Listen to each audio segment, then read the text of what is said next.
What up, bro? Welcome back to Ill Reviews, the channel for the movie heads and the music junkies, where I keep you up to date on what's popping in these streets. Make sure you hit the subscribe button, turn on your notifications, because I will be doing at least 2 movie or music reviews every single week. Though y'all ready? Let's get it. Yo, it's finally here, man. It's finally here. The new joint from Tory Lanez, Alone at Prom. And he touted this as an 80s album. So I'm looking for 80s type creativity. For me, 80s was the best, musically the best decade. Even though, you know what I'm saying, I grew up more in the 90s, 80s to me was still that decade for all the best music. So I'm hoping to touch on a lot of stuff that popped off in the 80s and made the 80s great. I still would say my favorite albums from Tory Lanez is actually Daystar and Chicks Tapes 3 and Chicks Tapes 2, I think. That's what I'm gonna compare this to when I look at like his total body of work. Okay, let's talk about the cover art. This cover art to me is nah. He had a lot of pictures that he could have used to me that would have made a better cover for this project, but this is what he decides to go with. So yeah, he's about to go to court, and I still don't know if he really shot Megan Thee Stallion, but fuck it, man. We here now. Let's listen to it. The new album, Alone at Prom. The first track on this album is called Enchanted Waterfall. Let's check it out.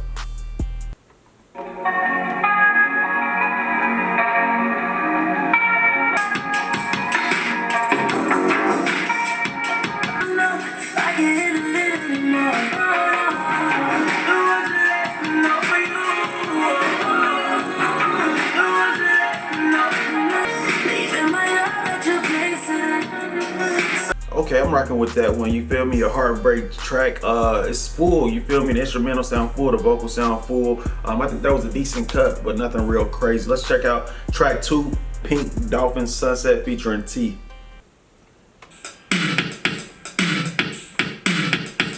Close my eyes. It seems like nothing else.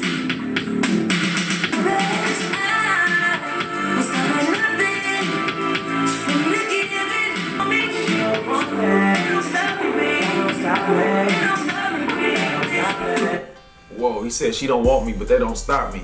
Tory might have to relax on that lyric. But yeah, this song is cool, you know what I'm saying? But I noticed it has similar production than the first track. Has the same flat kick drum, has the same bass line instrumentation. He also has the exact same vocal effect on his voice. It's either a choir, chorus, or echo effect attached to his vocals. And I'm wondering if he gonna keep that same theme going out this project, because at the end of the day, that sound is cool, it's decent, it's rocking, but it can get repetitive real quick. Next track. Track 3 is entitled Midnight Interlude. He said, "Why don't you want me, baby? Why don't you love me?" And he just kind of repeated that like 15 times. Kind of the same sentiment what he just said in the previous track, so I'm not sure exactly why that interlude was even necessary. Track 4 is entitled The Color Violet. Had a nice steady kick, some sleepy strings carrying the whole track. That track gave me like a Phil Collins. I think that song was like In the Heat of the Night, gave me that kind of feel.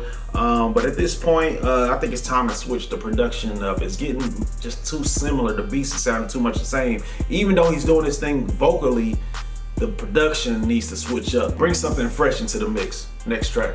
Track 5 is entitled Lavender Sunflower.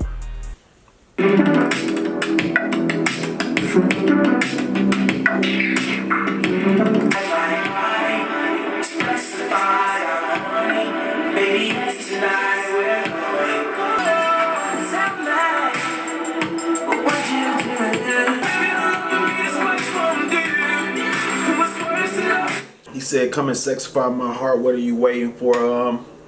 Yeah, this song was decent. Rock with it. I like what Tory did on that song vocally. I wasn't super impressed by the production, but I think at the end of the day, that's a solid cut. I ain't mad at it. Track 6 is Ballad of a Bad Man. This beat, in my opinion, speaks a lot more. You know what I'm saying? It's more up-tempo. On his lyrics, he says, "Don't stop turning me on. I want to feel like this all night long." But at the same time, we 6 tracks in, it's still the same sex-driven subject matter. I'm wondering if he gonna switch up and talk about some other things on this project. Track 7 is Lady of Namek. I think that's how you pronounce that. Musically and sonically, probably my favorite track on this project. But as I listen to these songs, I'm starting to think that these songs need the visuals. You feel me? I'm wondering if I like this song because I saw the music video. I don't know if the audio by itself carries as well without the visuals to match. Track 8 is entitled Pluto's Last Comet. She's not nice to fall in love, think twice. I kind of like that one. It's a little bit of a bop. But I still haven't heard anything on this project that I just gotta add to my playlist. Like, I'm looking for that one that just knocks it out the park, and I ain't heard it yet. Track 9 is entitled 87 Stingray. Sonically decent. Basically it's about him getting faded and driving into a chick house. I like the song, but I think I saw a video for it, and I think I like it better with the music video. You know what I'm saying? But solid cut. Track 10 is entitled Hurt from Mercury.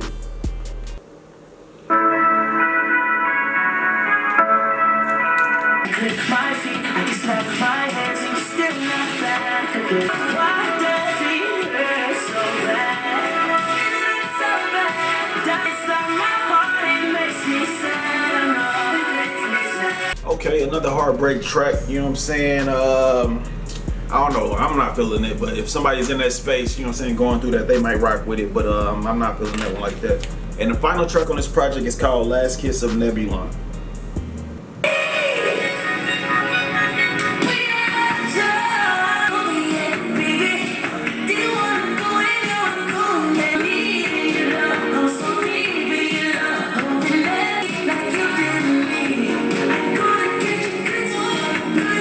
Okay, I'm gonna get you good tonight, baby, with the wood tonight, baby. And that's it. You know what I'm saying? That's all 11 tracks. My favorite tracks on here is really just Lady of Namek and 87 Stingray.